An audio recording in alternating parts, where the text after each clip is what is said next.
presumably, if you're here, you are all potentially interested in Malformity. This is the first talk today that uses or is focused primarily on using Multigo. There's another one after this in track 1, I believe. Some basic info. Got my bachelor's and master's in IA from Norwich University, from here in Vermont. Background in forensics and incident response. I started out in .gov, got out of there pretty quick. Went to MSISAC, which is Multi-State Information Sharing and Analysis Center. Some of you may be familiar with the other various ISACs for several different industries. And now I am a member of the Verizon Risk Team. I'm very happy that data breach report season is over for the time being. And then primary author and maintainer of Malformity, which is what I'm presenting today. Most important piece on this slide: all opinions are my own, do not reflect or represent those of my current or previous employers. Quick overview, just going to do a basic what is Malformity. Before I start that, how many people here have used or use on a regular basis Multigo? Okay, pretty good. How many of you are familiar with Canary? Great. So also a few notes. Multigo, produced by Peter. The guys at Peter are great, and it's a great product, and it is not all that expensive considering how expensive a lot of commercial products do get. So if you're using it in a commercial capacity, please buy a license. Canary is developed and maintained by Nadeem Duba. If you ever run into him at any conferences, feel free to buy him a drink. Special thanks out to Ode. Included his entity packs, which we'll get to later in Malformity. And like I mentioned, David Bressler has a talk after this one on using Multigo in the enterprise.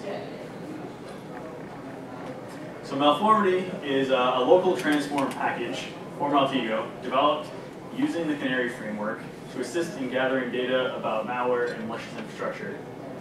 But what does that actually mean?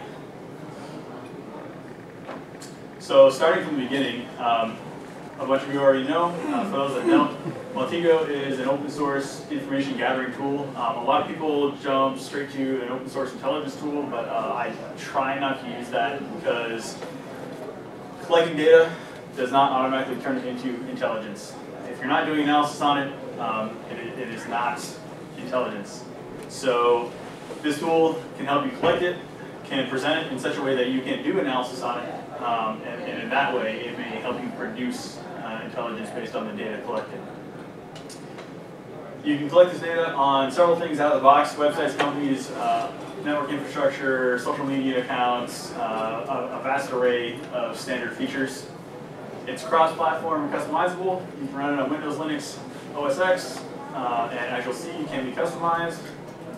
And then it provides a very nice GUI that will give you a graphical representation of the links between the data that you collect. So when you generate things like this, in certain companies, management may get really excited about that.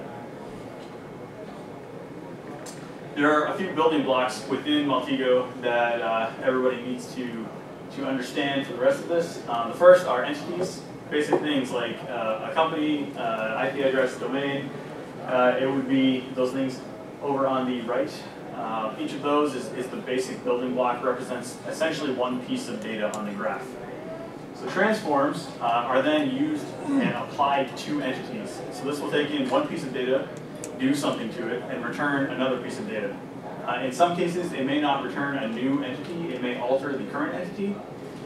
Common ones: if you have a domain, pull back, go out, variety of methods, grab the email address associated with that domain. If you have an IP address, grab all known domains associated with that, et cetera, et cetera. And then a newer aspect are machines, which are used to run multiple transforms at one time. So I like to think of these as kind of moving closer down the stack.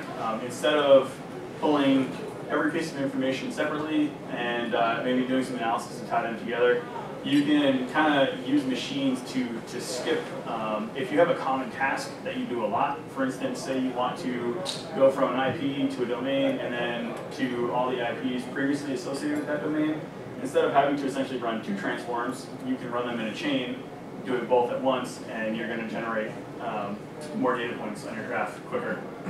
Now these come in 2 basic flavors, and that's macro, which is a one-time run.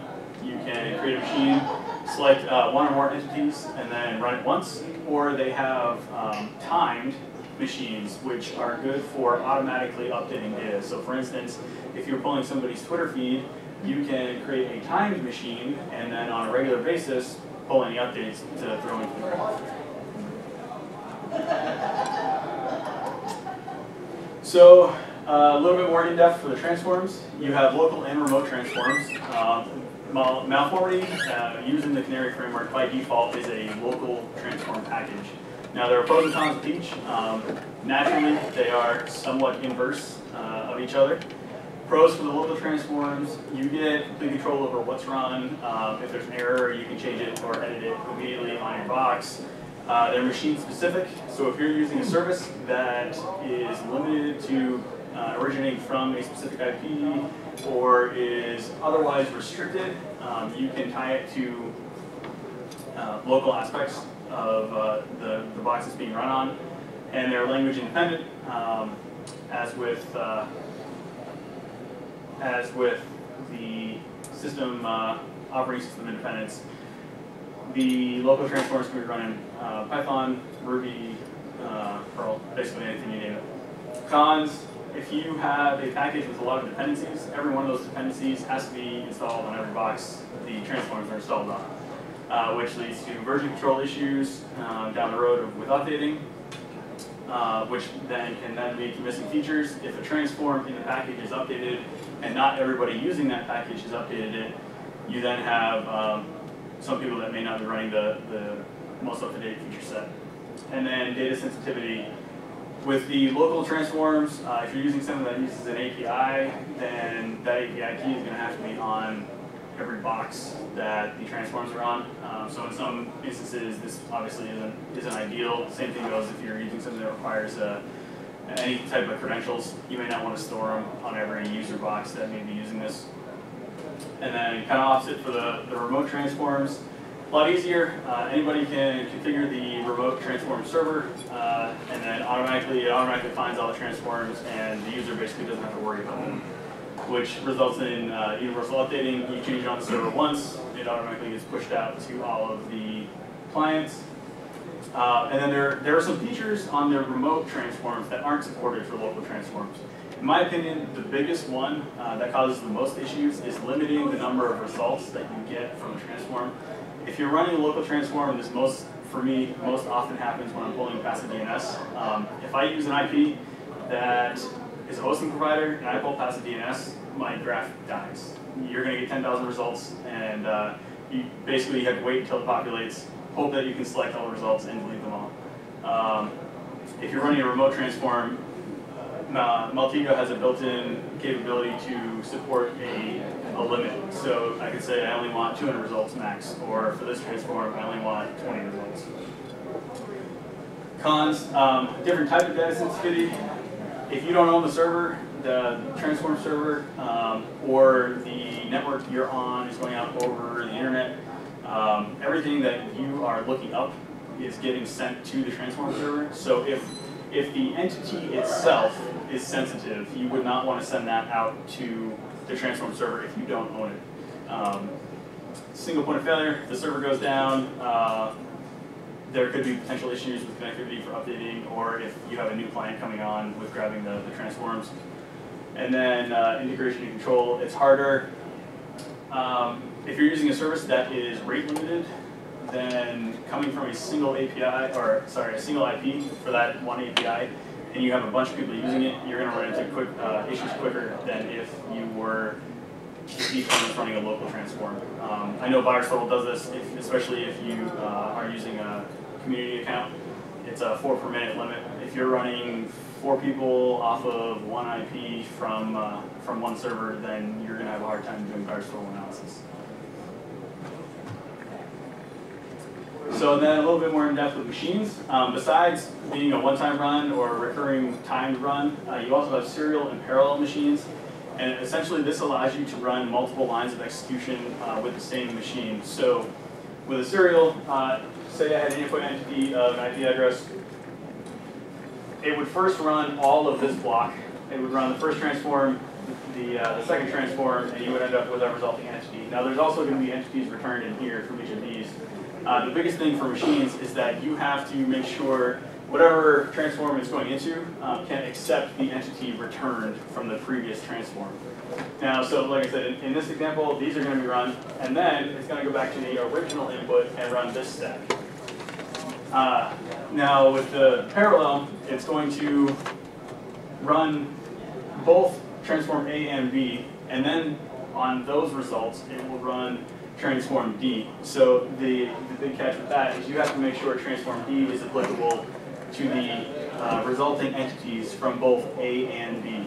If that does not, if transform D isn't applicable to what's returned from A and B, you can run into issues.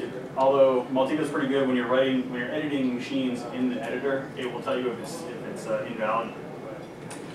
Now, this doesn't necessarily mean if you have, like I have some transforms in Malformity that will return more than one type of entity. Now, there are also filters in machines, so if you have something returning more than one entity, you can say, okay, throw this one away, keep just this one. It allows you to customize it a little bit more and get different lines of analysis. Moving on to Canary is a framework for transform development. If you start developing transforms or other types of entities or machines directly in Multigo, if you don't do it in the GUI, it is not fun. They use a lot of XML, and doing the development on a large scale outside of the GUI basically becomes a pain. They provide some tools to deal with it, but it's still pretty labor intensive compared to using Canary.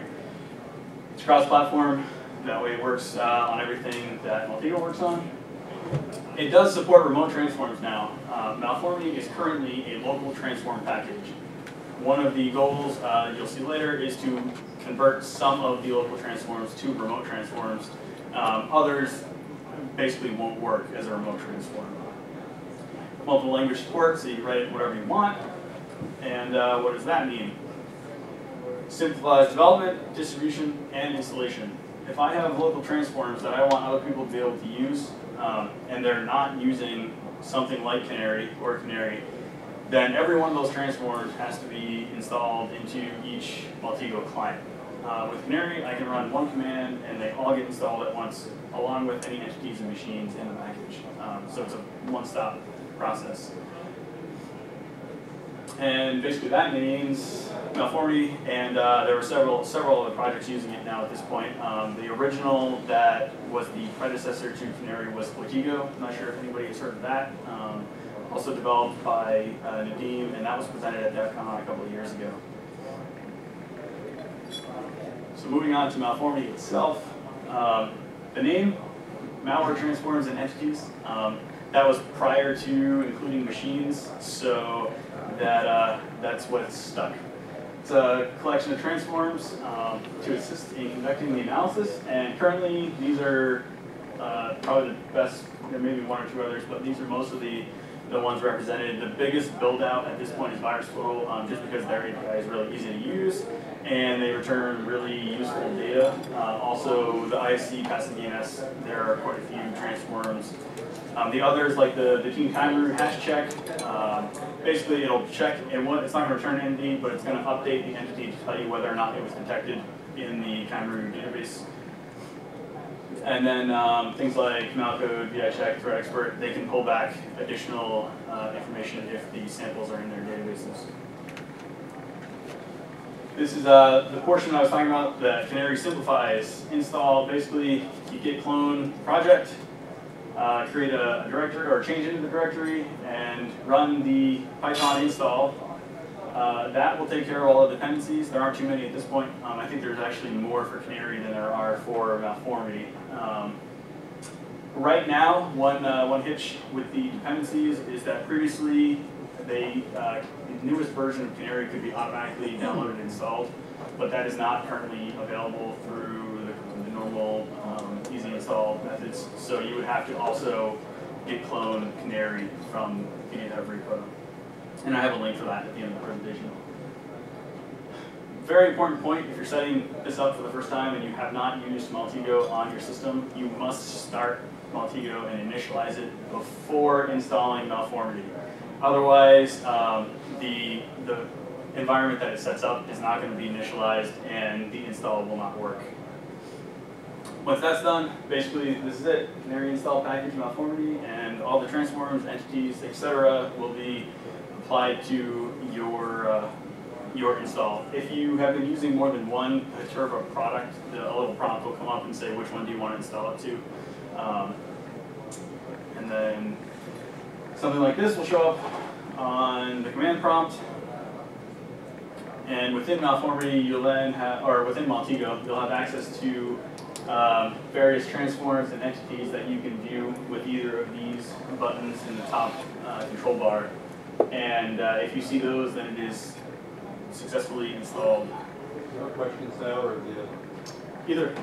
On the malware hash, which hash does it use? So the VirusTotal ones can accept anything the VirusTotal accepts, which is MD5. Basically, they accept all of them. Most of it is source dependent. By default, I try to return MD5 values just because those are the ones accepted everywhere. Right now, the VirusTotal transforms are returning the default /56, I think. However, I was told there is a way to force the API to return MD5s instead of those. So I'll probably be implementing that on those so that it's consistent. But the entity itself can accept any. So some example use cases. The first one, individual hash lookup, depending on your daily day job, maybe any various number of reasons that you'd like to get some more information about any particular binary. So just an example, in this particular one, an easy button may kind of be all transforms, and then that'll just go run them all. The problem occasionally that you're going to get is if there's a lot of results, you may not know which results came from which portal, if you care. I prefer to go source by source. And then occasionally, if I know there's a good chance that one of them is going to return a lot of entities, I will try something else from that source first, just to see if it's present. And if it's present in that source, I will then run all of them, all the transforms from that source. So in this case, this hash was present on ThreadExpert, and the example goes from a hash entity to two different types of resulting entities. You have a URL and a phrase. Now these phrases are actually mutexes. I don't yet have a mutex entity. So those are what I was able to successfully pull from the ThreadExpert report. Now, looking at these, we don't necessarily know. Yeah, it's a no IP. And probably most businesses don't want dynamic DNS services. And the mutexes look kind of funny. In this case, there was some other information available on the report that I don't have transforms for at this point. So that was the only source that hash was present in. So if I go directly to that site, I can also take a look real quick and see that the registry keys match some of the mutexes. Probably don't want ExtremeRat running in your organization, and give you some more information to go look for. Now the biggest thing here is that cut down, I got this hash initially. If I don't have an internal method of doing it, I don't then have to go search VirusTotal, then go search malware, and then go search ThreadExpert. I can run them all real quick here, figure out if it's present in any of them, and if it is, I can go directly to the one that's present in. So basically a big time saver. Use case 2, going for a network piece of information. In this case, is a domain. I'm going to run and see the two domain transforms I have for VirusTotal at the moment are using their newly introduced passive DNS feature. In this particular case, this one is scraping the web results, so you do not need an API key to use that one. The domain search, you do need a private API key because it uses the API search functions. So if I search that domain, these are the results I get. Right off the bat, then yeah, if there's that many samples in VirusTotal communicating with that domain, there's a good chance it's bad, but we're going to go ahead and confirm. Want to know what it's recognized as, what it's detected as. So I'm going to select, because there were so many results, I wouldn't normally select all of them in this case because there's a good chance they're related, and it's going to kind of clutter if I select all of the results to run. But if I go to malware name down at the bottom, and this uses the publicly available API, the community API, so it's limited to 4 per minute. But we did that so that you didn't have to have a paid API key in order to use that. In general, I try to like to keep anything free that I can. If the function only available in the paid version, then obviously that's what I have to use. But if it's something that's available in both, I try to go with the free one so that more users can use it. And so probably doesn't require a deep dive. Most of the detections you can see are pretty general, but the middle two there, good chance it's some kind of adware gaming type of malware. So if I wanted to get some additional indicators to look for, I know that I have this. Depending on how you got it, you may not have them offhand. Running one more transform on the same, or selecting another random state of hashes. I've got the user agents, the port it's communicating on, what IP address at the time of those reports, and the URL request. And in this case, the different samples were using different user agents, so there's a couple others on the other side.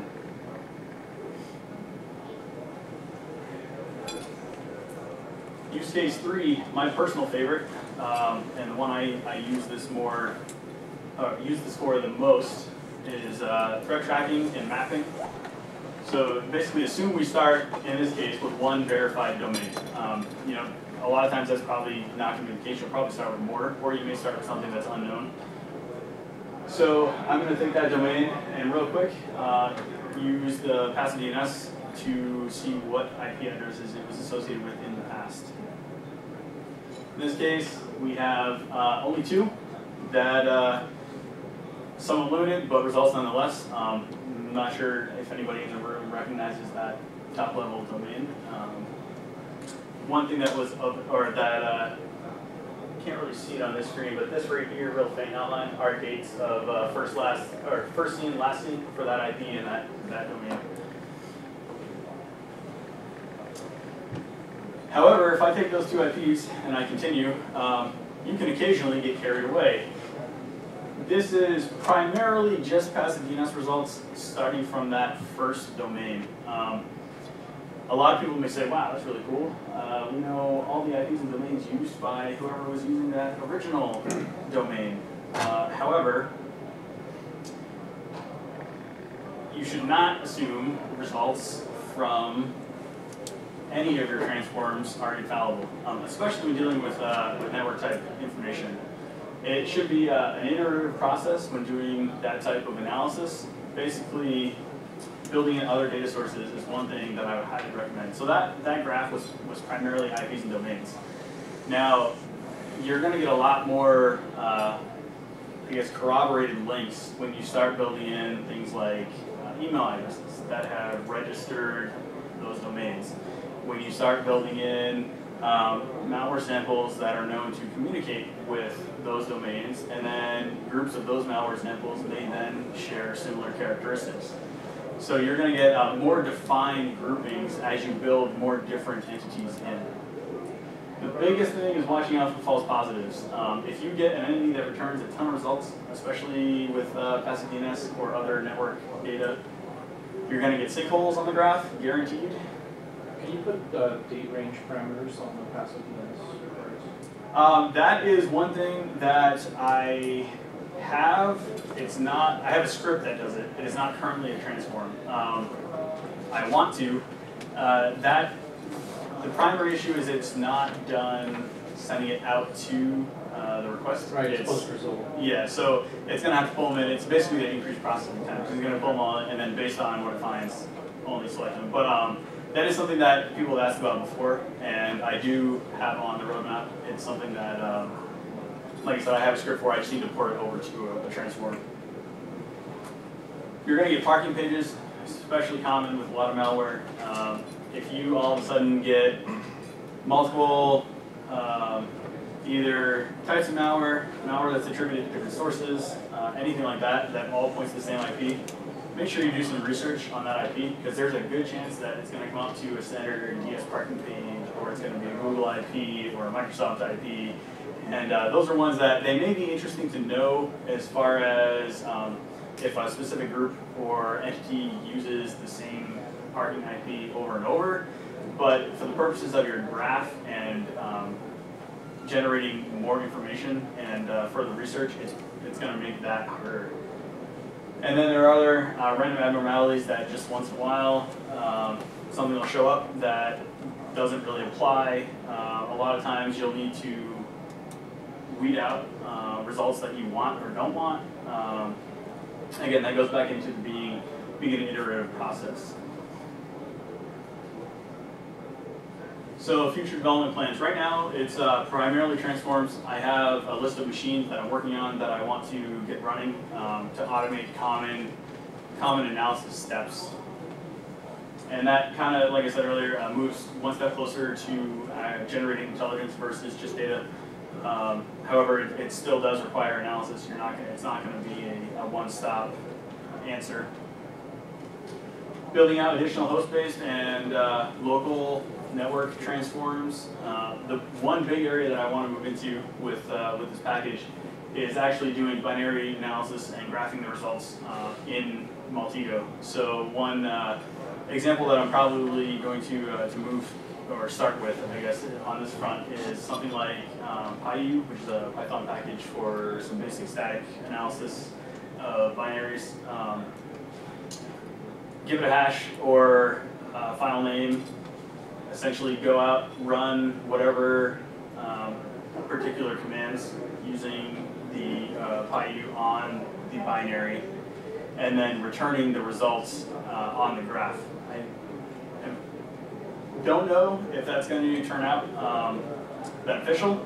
My theory is that with certain families or groups of malware, you would be able to see correlation among a lot of the information returned, and that's one of the areas that I really want to move into and look at. However, with those host-based ones, obviously you have to have the binary available. Those are not good candidates for remote transforms just because of what they're doing. Along the same lines, integrating it with other analysis tools specific to malware analysis could be another route. I would like to include more vendor tools and APIs. Biggest catch with that is if I don't have access to it, then it's hard to develop for it. So especially if I get a request from somebody, I am more than happy to develop the transforms for whatever product or API they're using. The catch is they have to give me access to it, because otherwise, unless the particular vendor has extremely good documentation and they are willing to test it, then there's not much I can do. And then building out the web sources. New sources, if anybody has suggestions for new online sources for malware or network threat intelligence that are widely available, shoot them my way. Would be very grateful. I want to get this applicable to as wide an audience and as useful as possible. So as long as I can gather more sources, I have a couple in the hopper that I'm working on, like instead of just ISC passive DNS, there's Firestore right now. Also have a transform testing for Circle, the malware, or the Luxembourg cert. They have a passive DNS service that you can get access to if you apply for it, but it's not paid access, so more people have access. And then biggest thing, community suggestions. You know, I'm going to keep going in things that I would probably use, but I would love to develop based on what the community and users of Malformity are going to use. That makes it most useful. I get more testers. the biggest thing, a lot of the web scraping ones, if this happened recently, I had MALWR, malware, run by the guys that put out Cuckoo. I had a bunch of transforms for that, and they just changed their web interface, and obviously kills them all. That, I found that out before prepping for my last presentation, so that kind of put a kink in things. I hadn't used them for a couple of weeks, and that was the time period it changed. So the more feedback I get, the better. It's usually things get fixed faster. Happened last week. There's a few VirusTotal ones. VirusTotal was changing up some of their web interface, and there was a couple there that stopped working. Got those fixed right off. Like I said, if people are using it and send that feedback my way, it's easier for me to get it fixed and pushed out.